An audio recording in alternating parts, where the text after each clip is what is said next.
Hi guys, welcome back to my channel. Today I'm so excited to be finally talking about this topic. It's something that I've been aware of for a little bit of a while now, but I wanted to share it on this channel because I think it has some applications for improving your sustainability on a student budget. Don't forget to give this video a like and this channel a subscription.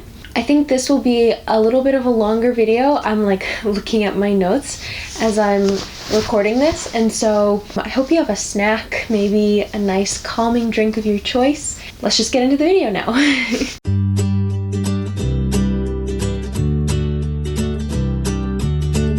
Today's topic of ethical and sustainable fashion on a student budget. This is a topic that I have been aware of for a few years now, and I've been appalled, to say the least, about the things I've learned about the fast fashion industry and most brands that you see at your normal shopping mall. There are so many YouTube channels, blogs, websites that really delve into this topic. So for the purposes of this video, I won't be going into a lot of depth. I'll just be giving a brief overview, and then I'll just be getting into more of like the budget-friendly tips that and actions that you can take, as opposed to an in-depth analysis of everything that's wrong about the fast fashion industry. I'll link those sources in the description below. I have a few that I really like and I have been following for some time, and I think that you will find those informative as well if you choose. And if you were not aware of this issue, that is totally okay. That's kind of how fast fashion brands were designed, so that you don't really know what's going on behind the scenes. You just keep consuming clothes that come out very fast. That's just kind of their business ideal, and I think it's better to learn it now than never. Some fast fashion brands that I'm referring to, like just a few examples, would be H&M, Forever 21, Zara, Gap. Those are just a few that I can think of off the top of my head, but most stores that you go into at the shopping mall have some elements of a fast fashion brand. And there are a lot of ethical issues with the way their clothing is produced. So fast fashion brands create clothing, like new lines, from the range of once every few weeks to a few times a week, which is absolutely insane. And thus labor is outsourced to developing countries, and workers, who are often women and children, who are faced with abuse, poor working conditions, definitely unfair wages, and oftentimes exposure to really toxic chemicals and dyes, and forced overtime. Fast fashion brands often use really toxic chemicals in their production, such as formaldehydes, which also can be carcinogenic to us. I don't know if anybody can detect it when they go shopping, but some clothes on the cheaper end actually have the smell of formaldehyde on the clothes. So next time you go shopping, pay attention.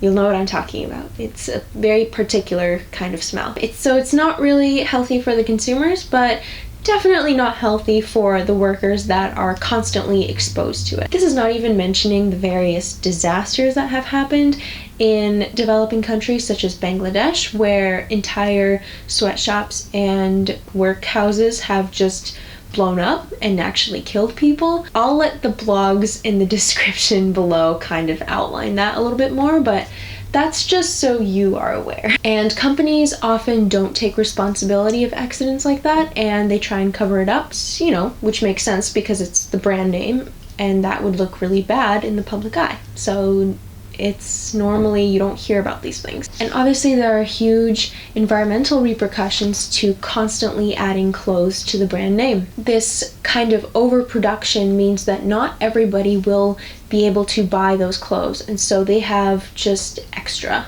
all the time.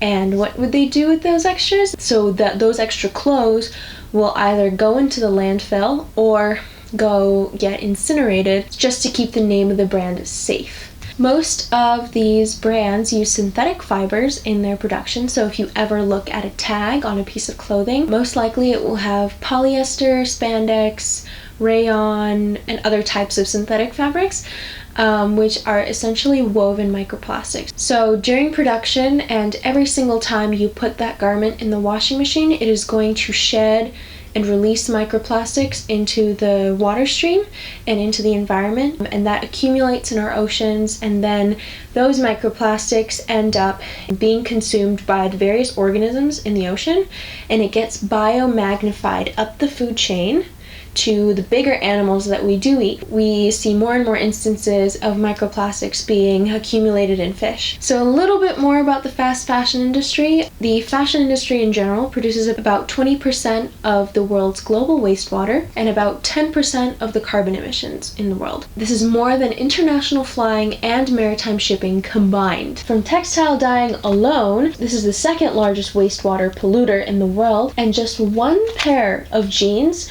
requires 2,000 gallons of water just for production. This video is meant to kind of help you get ideas for what you can do as a consumer to help with this situation. First, before we get into any of the methods, I just wanted to introduce a little bit about sustainable fabrics. So I mentioned the synthetic fabrics full of microplastics. These ones are plant-based and contain absolutely no microplastics. So definitely keep an eye out for these when you are shopping for garments. The first one you can look for is organic cotton. I think this is the one that we're the most familiar with. Cotton is a very breathable fabric. It's perfect really for undergarments as well as shirts and sweaters. They also come in cotton. So I would say that is probably the easiest one to look for. Another one is linen, and it's not the linen that you think of when you think of like bed sheets and pillows and stuff like that. Not that kind of linen, but linen is the fabric made of flax. And look for natural colors, not necessarily white, because that means it was probably bleached. Another interesting sustainable fabric that has come up in the market is called hemp. So it's essentially woven cellulose fibers from the stems. And the interesting thing about it is that it's UV resistant, so it's another great option for the summer. And a more techie kind of fabric is called Tencel. It can also go by the name of lyocell or modal. That one is essentially woven wood pulp that has been kind of disintegrated, so also cellulose. And this makes great shirts for fall and winter, and it can be woven into sweaters, and it's like super soft. And also, now that I've given you a little list of sustainable fabrics you can look for, I would like to give you now my like sequence of priorities, so to speak, when doing sustainable and ethical fashion on a student budget. So I was looking through Instagram the other day, and I saw this little pyramid Buyerarchy. So I think I'll put that up on the screen right now. So basically it says 1, use what you have. 2 and 3 is swap and borrow. 4 is thrift. 5 is make. And 6 is buy. So that should be like your priority when thinking about any new clothing that you want to buy. I like to ask myself a lot of questions before I feel like I need to buy something. It's, do I really need this piece of clothing? How many times will I wear it? Oftentimes we buy cheap clothing in the hopes of saving money, but unfortunately a lot of the clothing from fast fashion brands isn't made super well, and it's meant to disintegrate after a few wears or after a few wash cycles because they want you to buy more and more clothing. That's their business design. Did I need this piece of clothing yesterday? Will I need it in a few weeks? Will I need it in a week? Can I borrow it from a friend? Or do I have an existing piece of clothing that can help fulfill the need of this hypothetical new piece of clothing? So those are the questions I ask for using what I have. So can I repurpose a shirt that I already have? Next would be to borrow and swap. Borrow from your friends, host clothing swaps. So those thankfully at the university exist, and I'm excited to go to more this year. It can be a super fun and social opportunity for anybody. I would say thrifting is an excellent option and probably the most doable if you are a student on a budget. If you think about it, if a piece of clothing was good quality enough to last a wear a certain amount of time for them to then donate it to a thrift store and not throw it away, that probably says something about the quality. So I think it could definitely be a good investment on a student budget to go thrift shopping. Thrift shops oftentimes sell a huge variety of clothes, so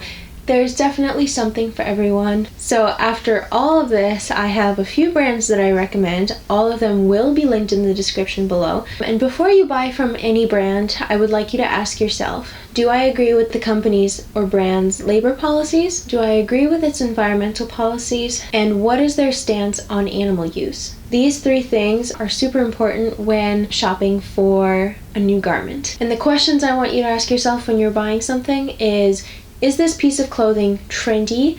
Because sometimes what fast fashion brands do is that they make clothes look super cute as opposed to versatile and suitable for everyday wear just to get to entice people to buy it. And are there any hidden costs?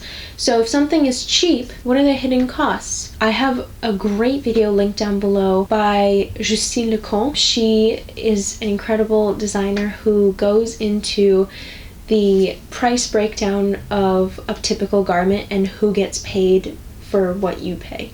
I'll just let her explain that. Also, when you buy something, what is the cost per wear? If I'm getting a sweater that is a little more on the expensive side, but it's winter and I'll be wearing it like every day because I don't really have a lot more sweaters, what is going to be the cost per wear?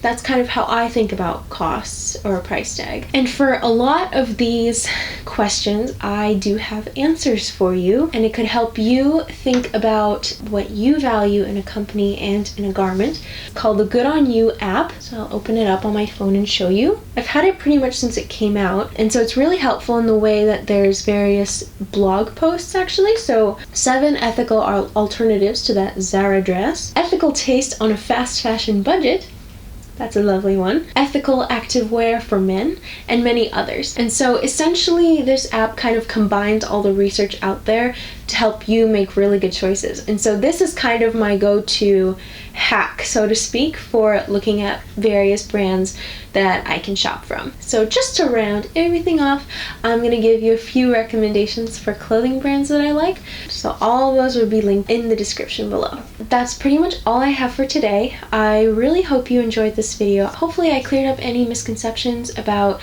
the ethical and sustainable fashion. It does not have to be expensive by any means, and I look forward to maybe buying a sweater or two or thrifting a sweater or two within the few weeks because I can already feel it getting chillier. So if you liked my content today and you found anything useful or you learned something new, don't forget to give me a like and a subscription, and I hope you guys have the best day ever, and I'll see you guys next time with a new video. Don't forget to follow me on Instagram, and I'll see you guys next time. Bye bye!